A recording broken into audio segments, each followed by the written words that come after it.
She thought it was a pile of twisted metal and bad decisions. The hangar had collapsed in on itself years ago, a rusted-out skeleton on the edge of a forgotten airfield. But when Ellie Reeves crawled through the wreckage to scout for scrap, she didn't just find spare parts, she found history. And beneath the dirt, dust, and silence, she uncovered a hidden collection so rare, so valuable, it would change everything she thought she knew about her late grandfather and herself. Before we dive in, let us know where you're watching from. And if stories like this move you, hit that subscribe button, because tomorrow's episode might just be even more unbelievable than this one. Ready? Let's take off. The first time Ellie Reeves saw the hangar, she nearly turned back. It sat like a carcass on the edge of the old airfield, ribs of bent steel exposed, rust bleeding down its sides like dried tears. Trees had crept in through the open roof, and vines curled around the twisted rebar like nature was trying to stitch the wound closed. The real estate agent had laughed when she put in the offer, 12, 0 cash, no inspections. It's a death trap, he warned. Even the birds don't nest there anymore. But Ellie wasn't looking for beauty. She wasn't even looking for a future. She was looking for parts, a place to work, and maybe, if she was honest, a reason not to give up. Her father had died the year before, and with him went the last sliver of financial safety she'd had. The small aircraft repair business they'd run together had folded like an origami crane soaked in oil. Her bank account hovered just above zero. Her tools were second-hand, and the only thing that still worked with any certainty was her stubbornness. So when she saw the listing for a condemned hangar outside her hometown of Overland Cross, something tugged. Maybe it was desperation. Or maybe it was the memory of stories she'd heard as a child, stories about a mysterious hangar her grandfather once owned but never spoke about. A place filled with ghost wings, he'd once muttered. She thought he was talking nonsense. But maybe not. Ellie pulled up in her beat-up Silverado, the hood rattling with every idle tick, and climbed out with her boots sinking slightly into the overgrown gravel. The wind carried the faint scent of pine and engine oil, or maybe that was just the lingering musk of her father's old bomber jacket still slung around her shoulders. She adjusted her ponytail, wiped the sweat off her brow, and walked toward the front of the hangar. The metal door had collapsed inwards years ago. She crouched low and slid beneath a bent panel, flashlight in hand, trying not to inhale too much dust. Inside, the air was thick, hot, and eerily quiet. Light spilled in through holes in the ceiling, illuminating drifting motes and casting long shadows on a floor littered with debris. She stepped carefully, weaving past collapsed beams and broken crates. Something clanged beneath her boot, a rusted socket wrench, almost fossilized into the concrete. She smiled, faintly. A tool graveyard. Her kind of place. The further she moved in, the more it began to feel like something was waiting. A presence. Not spooky, just unfinished. Forgotten, but not gone. She reached the back wall, where piles of old tarps were bunched around a curved metallic shape. Ellie pulled at the fabric with effort, expecting trash, rot, maybe broken parts. But what stared back at her just for a moment looked like the rounded tip of an aircraft's tail, untouched, gleaming. Her breath caught. She whispered into the stale air, "What the hell is this place?" Ellie didn't sleep that night. She lay awake on the old cot in the corner of her dad's defunct workshop, eyes fixed on the ceiling fan spinning above her, playing and replaying what she'd seen under that tarp. It hadn't been a trick of the light. The aluminum was too smooth, too perfect. It was the kind of polish that didn't happen naturally, not after decades of decay. She kept seeing the faint rivets, the curvature of the tail, the delicate flare at the edges like something crafted with intention. Aircraft bodies were meant to endure punishment, sure. But this looked preserved, like someone had been protecting it. She wasn't ready to admit what she was starting to believe. Not yet. The next morning she showed up at the hangar before the sun did. A crow screeched overhead as if it had been waiting for her, and dew clung to the grass like a warning, but Ellie moved with a focus she hadn't felt in months. She ducked under the bent door again, armed with a crowbar, a tarp roller, and her father's old flashlight the heavy-duty kind they used when working deep inside engines. It flickered, but held steady. Good enough. The air was still, cooler than yesterday, almost reverent. She reached the back of the hangar and stood in front of the curved object again, hands trembling slightly as she peeled back more of the tarp. Underneath was a full aircraft tail section. Clean lines, no corrosion. A serial number still visible in yellow stencil. The insignia on the tail was unmistakable. A faded white star inside a blue circle, flanked by worn red bars. U.S. Army Air Forces. World War II. Her stomach dropped. "What the hell are you doing here?" she muttered, crouching closer. The structure seemed intact. No visible frame damage. The bolts were sealed. Whoever stored this knew exactly what they were doing. She ran her fingers along the rivets. They were cool and smooth, like the skin of something alive. Her mind raced. If this tail was in this condition, then what else was buried beneath the rubble? She backed away slowly, scanning the hangar now not as a junkyard, but as a crime scene. Or maybe a time capsule. Was it possible her grandfather, the man her father never talked about, had been hiding something? She needed help. But not just any help. Someone who knew planes. Someone who could confirm whether or not she was going insane. She pulled out her phone and dialed the only number she could think of. Hal Morrison, the retired crop duster pilot who lived 3 trailers down from her shop. He used to fly with her dad, and still tinkered with old birds in his spare time. She hadn't spoken to him in a year, not since the funeral, but when he picked up and she said the word hangar, his voice sharpened like a blade. "You found it?" he asked. Ellie paused, then answered quietly, "I think I did." Hal arrived 2 hours later in his old beige pickup, the kind held together more by duct tape and sentiment than screws. He stepped out with a cautious gait, a rolled cigarette behind one ear and a flask-sized thermos of black coffee in hand. Ellie met him at the edge of the hangar, her arms crossed, trying to read his face. He said nothing at first, just looked at the structure like it was a ghost that had finally come back to haunt him. His eyes trailed over the collapsed frame, then settled on her. "You sure you want to do this?" he asked. She nodded. "I need to know what's in there." Hal let out a slow breath and followed her inside. Together, they picked through the wreckage, clearing tarps and debris, revealing more pieces of what was clearly not just one aircraft. Ellie knelt down near a covered stack of crates, while Hal brushed dust from a fuselage panel. When she opened one of the crates, she found rolled papers, carefully sealed in plastic tubes. She cracked one open, and her breath caught. Blueprints, hand-drawn, detailed, pristine. These weren't copies or collector's items, they were the real thing. Hal took one look at the signature in the corner and froze. J. L. Reeves, he read aloud. Ellie stared at it, her grandfather's name. A man who vanished from her life before she ever really knew him, spoken about only in hushed tones and half-sentences. Her dad used to get quiet every time his name came up, muttering things like, he cared more about ghosts than his own family. She'd always assumed that meant he was some kind of drifter. But this was engineering. Passion. Precision. Someone had poured decades into preserving history that had otherwise been erased. She unrolled another sheet. It was a schematic for an P-51, a prototype jet propeller hybrid from the 1940s. Only 2 had ever been built. She looked up at Hal, who was now sitting on a low beam, staring at the tail section like it had just spoken. He wasn't a collector, Hal said. He was a preservationist, maybe even a rescuer. Some of these birds were supposed to be scrapped after the war. Maybe he saved them. Ellie opened a weathered logbook, tucked between the crates. Inside were flight hours, engine specs, and inventory notes written in a tidy, looping script. It was dated from the early 60s through the late 90s. There were even mentions of parts ordered under aliases and cross-border shipments, all legal but quiet, hidden. Beneath the logbook was a faded black and white photo. Her grandfather, young and proud, standing beside a plane that looked suspiciously like the one buried in the hangar.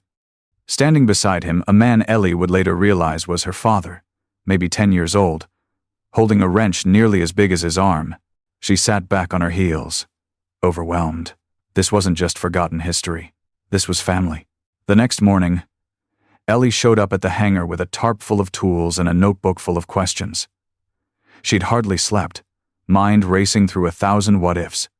What if the entire hangar was full of warbirds, tucked away like buried treasure?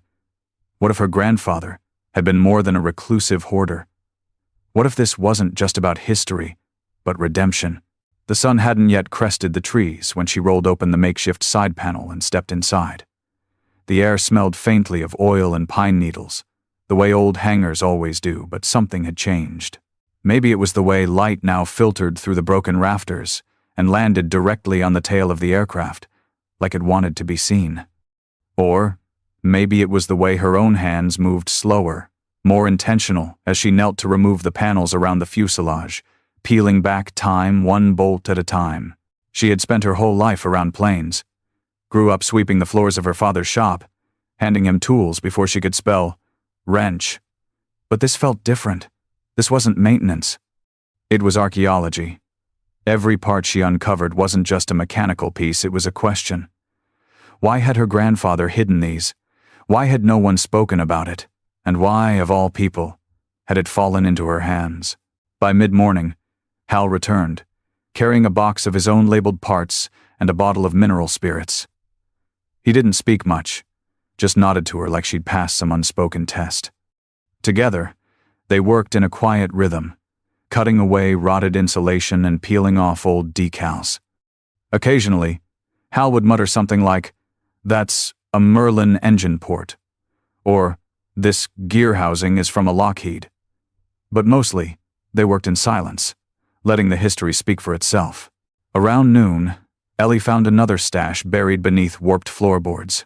More crates, this time marked with military-style stenciling. Private property. Jill. Inside were leather flight helmets, oxygen masks, journals, and even an 8mm reel canister labeled Restoration Log 1978. She held it in her hands like it might shatter. This was documentation evidence.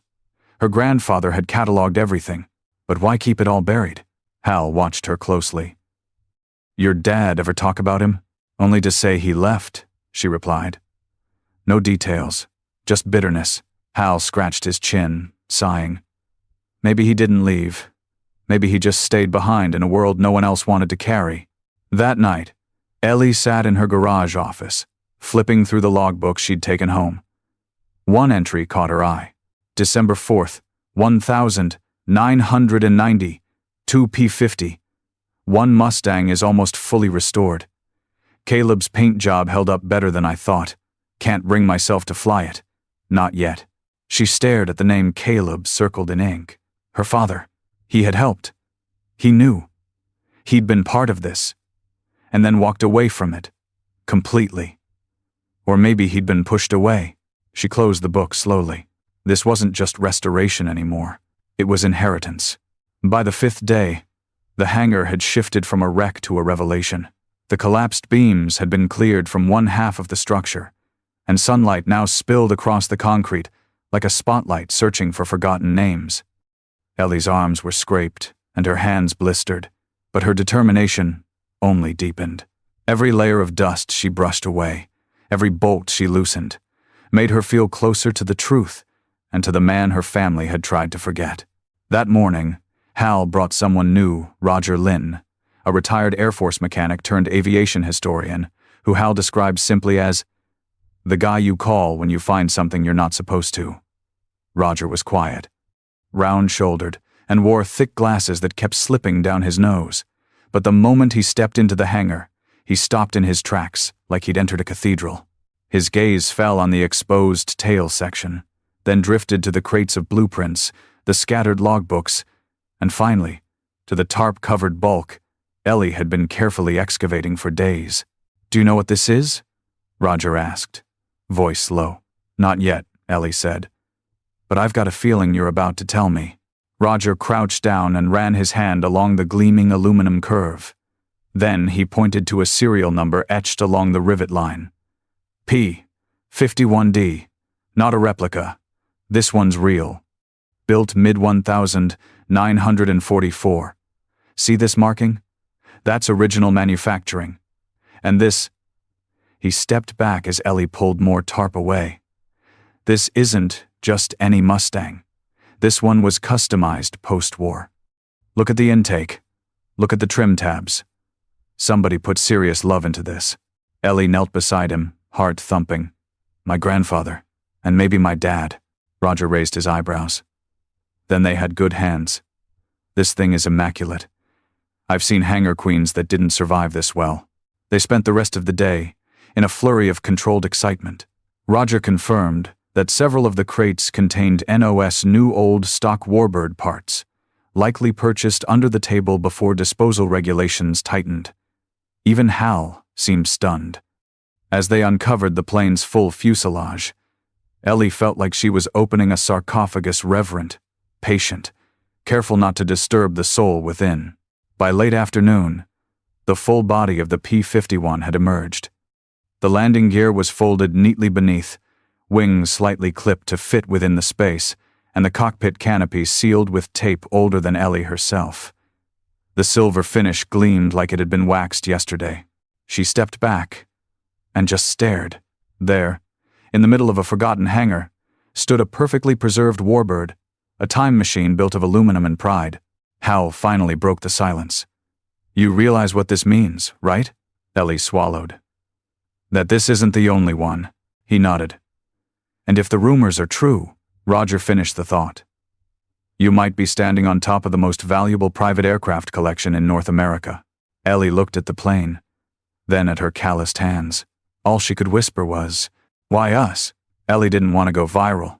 But Roger, after sending just one photo of the restored P-51 to a contact at the Aviation Preservation Trust, accidentally cracked open the door to something far bigger than any of them expected.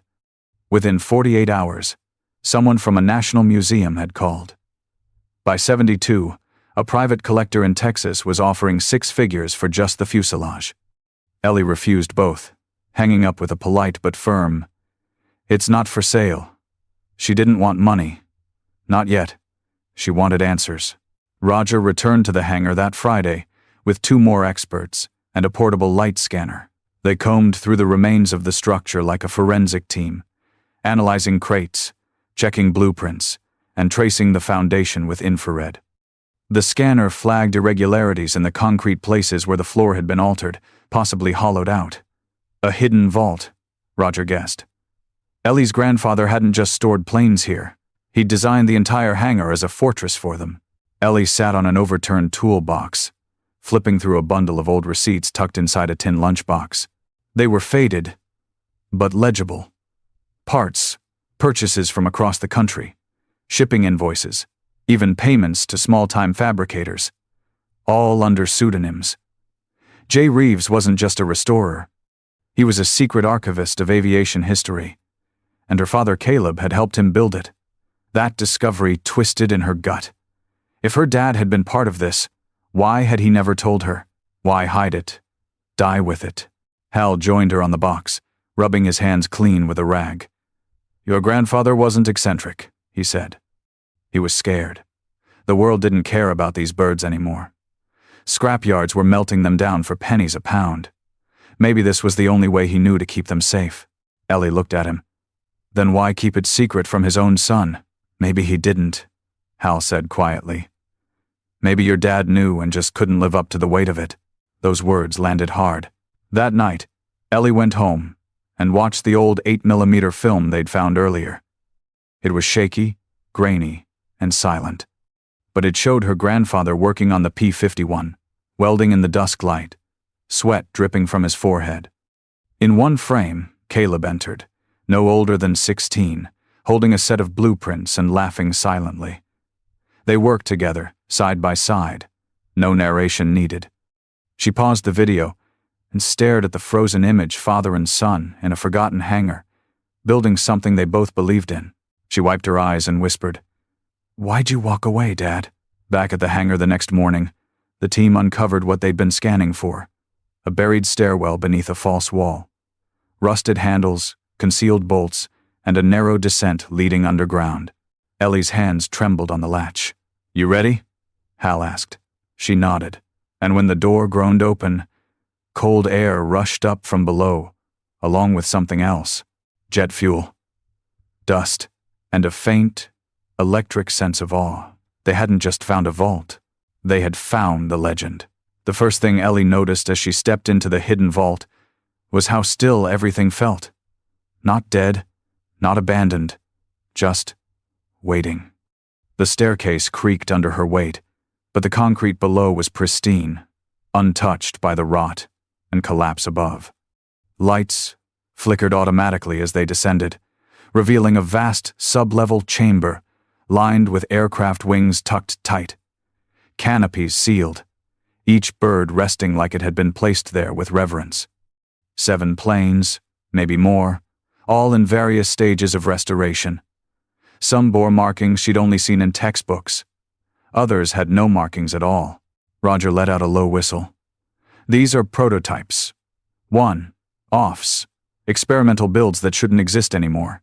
Ellie walked slowly to the first aircraft. A streamlined, silver fuselage, with curved glass and jet-assisted wings. Its identification plate was blank. No registry, no nation of origin. Just hand-etched initials. JLR, her grandfather's. This wasn't just a hidden hangar. It was a museum no one was supposed to find. For a few precious hours, the world shrank. She, Hal, and Roger worked in quiet amazement, cataloging what they could, snapping photos, gently brushing off layers of time. Ellie touched each plane with reverence, the way a musician might touch an old piano, listening for memories in the metal. She felt it in her chest. This place was sacred. Every bolt, every weld told a story. Her grandfather had been preserving not just machines, but legacies. But that night, everything changed. Ellie returned the next morning to find the lock on the front gate snapped clean. The latch twisted like someone had pried it loose with force. Her gut clenched. The hangar door, the one she'd reinforced with steel bars, was cracked open. Tools were scattered. A panel on the P-51 had been pulled back, wires exposed like an autopsy in progress. She drew a shaky breath and stepped inside, checking the vault latch first. Still sealed. That was good. Whoever broke in hadn't found the stairs. Yet, she called Hal, voice shaking. "We've got a problem." By the time he arrived, she'd already called the sheriff's office, who promised to send someone later today. But Hal didn't wait. He paced the floor, eyes scanning for entry points, boot prints, anything out of place. "Someone knows," he said. "Roger didn't tell anyone. I made him swear." Then it wasn't Roger. Hal's voice dropped. "It's someone who's been waiting for this place to reopen. Someone local." Ellie thought of the real estate agent, the townsfolk, who always whispered about the Reeves family, the forgotten stories about treasure buried under tin and rust. She clenched her jaw. This wasn't just about discovery anymore. It was about protection.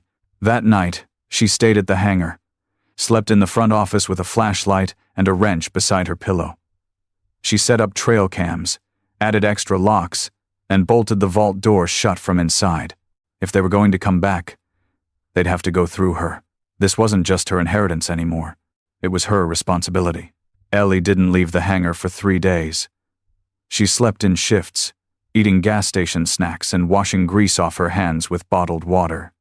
Hal came by at sunrise with breakfast sandwiches and a roll of security tape, and together they reinforced every vulnerable point they could find. Roger dropped off a set of motion sensors and helped install a camera network that Ellie patched into her phone. But despite the intrusions and stress, her determination only hardened. She wasn't about to let her grandfather's work or her father's disappear under someone else's greed. By the end of the week, they'd mapped out the vault entirely. The underground chamber ran the full width of the hangar and extended another 30 feet behind it, hidden beneath what had once been a fuel pad. The planes had been stored on collapsible wheel dollies, fitted snugly between structural support beams. The room itself had climate control, long since dead but clearly engineered to preserve. Whoever built this hadn't done it on a whim. It was meticulous, intentional. That Friday, while Ellie was clearing one of the last rear corners, her crowbar hit something hard. Not concrete, not rock, something hollow. She paused, dropped to her knees, and swept away the debris. Beneath the thin crust of dirt was a square steel plate. A small inset handle jutted from the center, rusted but intact. She called Hal over, and together they heaved the hatch open. Beneath it was a second set of stairs, smaller, steeper, leading into darkness. "Another vault?" Hal asked, eyebrows raised. Ellie stared into the void, her voice steady. "No. This feels different." They descended slowly, flashlights guiding the way until the space opened into a narrow chamber no bigger than a garage bay. It was lined with filing cabinets, boxes, and a single long metal workbench. Dust covered everything, but the air felt less stale than above, almost like it had been opened recently. Ellie approached the bench and found a lockbox bolted to its surface. The key was taped beneath. Inside were documents, film reels, and a journal with a cracked leather cover, embossed with her grandfather's initials. She opened it slowly, the pages brittle but legible. Each entry was dated, some with maps clipped to the margins. But the tone of the writing shifted over time from hopeful to wary, from passionate to secretive. June 1989. Spotted federal vehicle parked across from North Hangar. No approach made, but the driver looked too long. Must consider moving the XP. 58. December 1992. Caleb hasn't been back in months. Said he can't raise a family under secrecy. I don't blame him, but I won't stop. March 1999. Government decommissioned last of the records. I now hold the last flying prototype of its kind. If they ever find this, they'll bury it. Maybe me too. Ellie read that line again and again. This wasn't just about passion anymore. It had been survival. She looked around the hidden room, at the maps, at the dusty project folders labeled in her grandfather's hand. Skyfire, Liberty Echo, Spectre, Aurora. The aircraft weren't just rare. They were classified. She closed the journal slowly, heart pounding. This was bigger than legacy. It was a secret someone had tried to erase, and now it was hers to protect. The more Ellie read, the more her grandfather became a stranger. His journals didn't just chronicle a love for machines, they told the story of a man fighting time, memory, and invisible hands. J.L. Reeves hadn't simply collected planes. He had risked everything to preserve what others wanted forgotten. Some of the aircraft stored in the vault beneath the hangar weren't just rare, they were listed as destroyed in government archives. Prototypes that had disappeared mid-test, models that were too expensive or too dangerous to build. And somehow, they were all here, sealed beneath cracked concrete and dust. She spread the journals out across her living room floor, piecing together the timeline.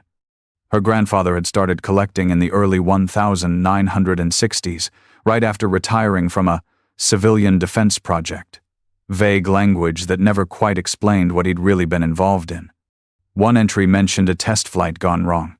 Another spoke of a plane that vanished off radar over Nevada. But then came the line that froze her. June 1973. Project Bluefire relocated. Craft preserved. All traces erased. Only I remain. She sat in stunned silence. Bluefire. That was the name etched faintly on one of the wingtips in the vault, almost invisible beneath the dust. She'd assumed it was a nickname, maybe a paint job. But if what the journal suggested was true, it was something more, a black project. Something never meant to exist in public record.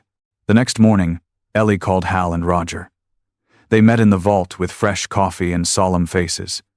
She laid out the maps, the names, the serial numbers, and the classified project notes. Roger's hands trembled as he traced one with his finger. I saw this file once, he said. Bluefire. Whispered about it at Langley. Rumor was it could outclimb any Soviet interceptor. Never confirmed. Everyone assumed it crashed or was dismantled. Ellie nodded slowly.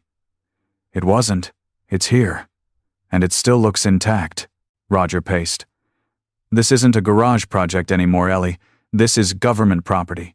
Or, at least it was. If you go public with this. Hal cut in, calm but firm. She won't. Not yet. Ellie looked at them both. I don't want the fame. I want the truth. And I want to know why my dad walked away from all of this.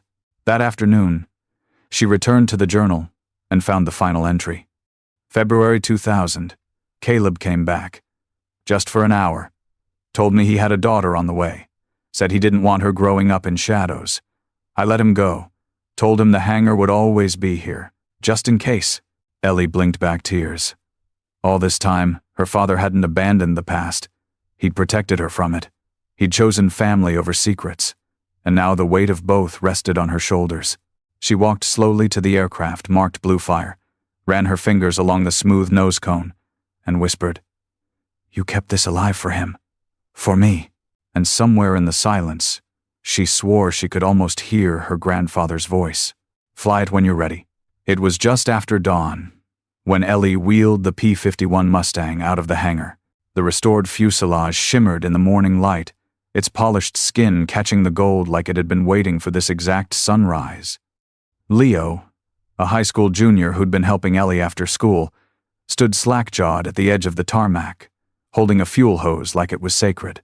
Hal wiped his hands on a rag, quiet as always, but his eyes betrayed the emotion brimming behind them. Roger paced nervously with a checklist, muttering things like flight worthiness and liability waivers, but Ellie didn't hear any of it. All she heard was her grandfather's voice in her head, calm and steady. "Fly it when you're ready." She was ready. The Blue Fire plane still waited below, tucked safely in the vault, and the world wasn't ready for that secret not yet. But the Mustang? This was the legacy she could share. This was the story she was allowed to tell.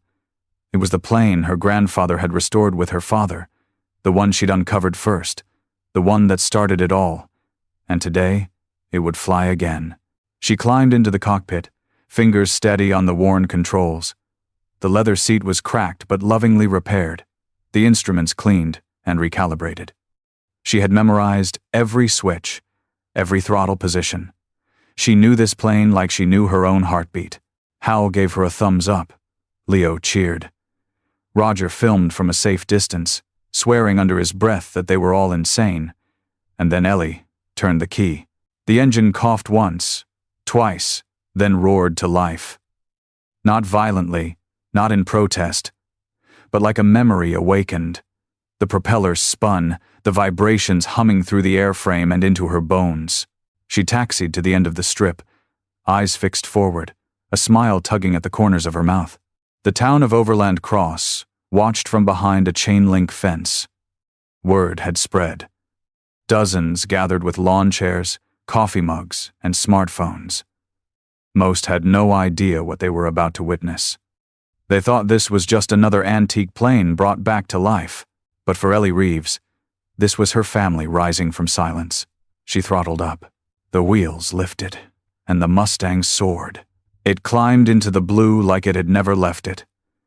The wind pressed against the canopy. The engine sang. And for a few precious minutes, she wasn't a mechanic, or a restorer, or the daughter of a man with too many secrets. She was a pilot, tracing the sky with the ghost of a man she never truly knew, flying the line between legacy and freedom. When she landed, the applause startled her, not because it was loud, but because it was real. Later that day, she opened the hangar to the public. Just one section, just the Mustang. She told its story, not all of it, but enough to make hearts swell and eyes mist over. And when people asked what came next, she simply smiled and said, "There's more. But some wings take longer to unfold." That night, she walked through the empty vault beneath the dirt, touching the wings of dreams never flown, secrets still resting in silence. And she whispered, "Your time will come."